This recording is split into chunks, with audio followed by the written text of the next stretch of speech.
not going to be able to sell anything. It doesn't matter how good product you have. So you got to have the buy-in from your core group. And as I said, it's like a cult. They have this like religion. They have to believe into that. So you have to have this ability.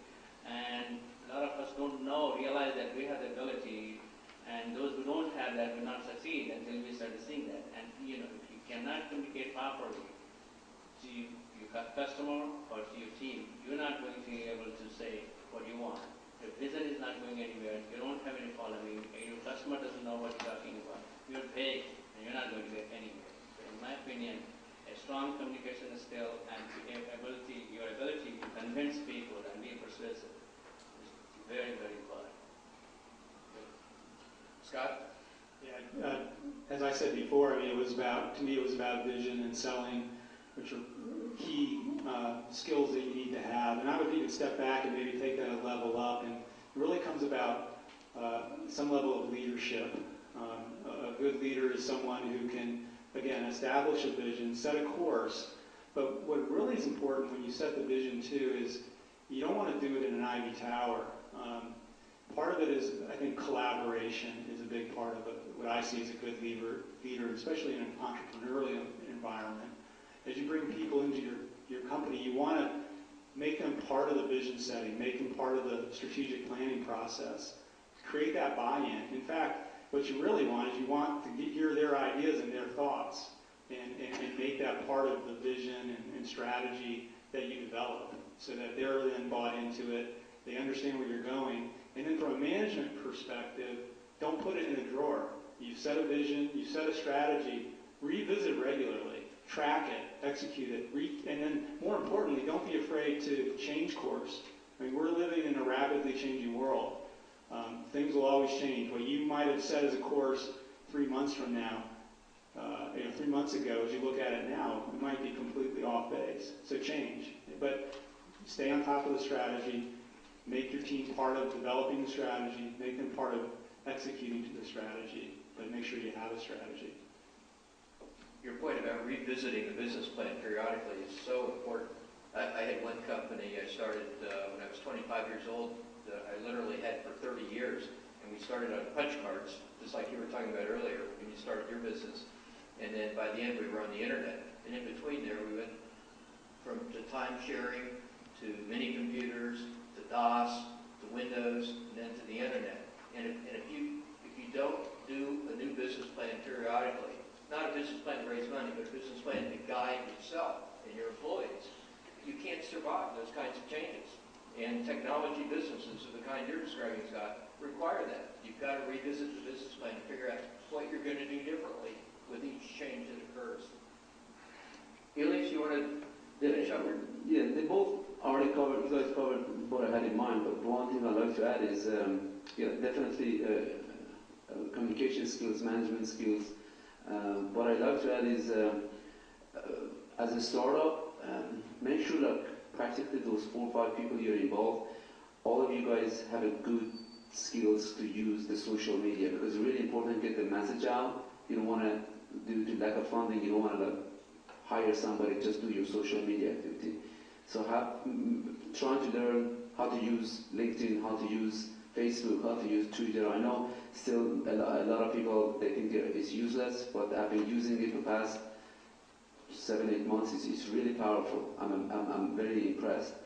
The example that I could tell you is that the blog that I recently launched, this less than 2 months of effort using social media for free is equivalent of what I did spend $1.5 million in early 2000. So stay on top of the social media. That's the hot thing. My last question, and then we're going to open it up to the audience. Could you guys just sort of step back for a minute? If you had it to do all over again, what are the lessons learned? What would you do differently? Just looking at it from 30,000 feet and in hindsight. Monday morning quarterback time. Ashok? Sure. Many things. But the top of the list is the first thing that, as I said, I started maybe early. Have some focus, knew what the market was, where I wanted to go. I don't think I had a good business plan early on. If you can't, you develop one. And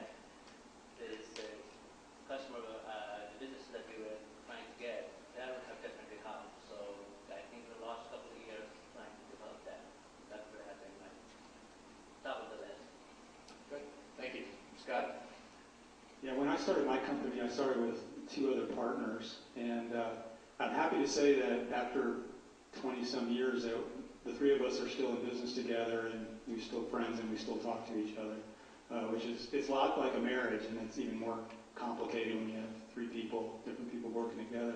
But from our standpoint, if I look back, and believe me, I think the world of these guys, but we were all computer programmers, the 3 of us, so we all had the same skill set, the same interest, and I think one of the things that I would probably relook at just from a pure business standpoint is you want to probably start with partners that bring different things to the table.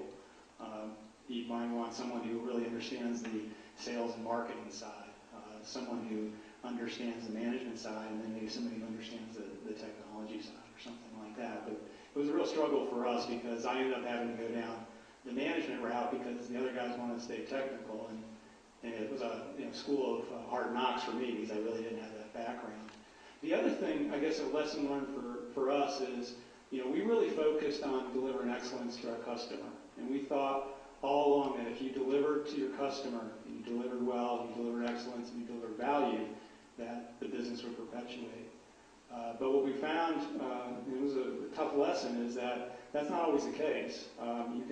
There's competitors out there, it's a very competitive marketplace, and they can come in, and even though you're doing a great job, you're delivering value, that they can go out there, reshape something, and take the business away from you. So one of the things that we learned is that we really need to focus on business development, and what I mean by that is really gathering competitive intelligence, knowing what's really happening, not just in the trenches, but outside the trenches with our customer and our customers' bosses and everything like that, and what the competition's doing, because it's not just about delivering high quality and excellence. You can still lose the business. So focus operationally, but also have that kind of intelligence aspect so you know what's going around in the marketplace around you. Excellent advice. Elias? I wouldn't nickel and dime with the investors who want to give you money. Now that I just thought about it, if I had got that $5 million they wanted to give me, and I said $3 million, it would have been more productive. It would have been less hassle for me to focus on the technical stuff that I was doing. Number one thing I can think of, if you have investors who want to give you money, don't think that, it's going to take away more money, more part of the company. Back in late 90s, you could afford it, but now, I don't know how long it's going to stay like this. If you have an idea, if you're dealing with the VC, don't nickel and dime with the VC. Just take the money. I mean, really depending on, I'm not saying just give away all part of the company, but trying to think of that expression, you don't want to have, how does that go? A small percentage of something is always better than a large percentage of nothing. Right, yeah. So I learned that lesson as well. So, yeah, don't nickel and dime with it. That's very good advice.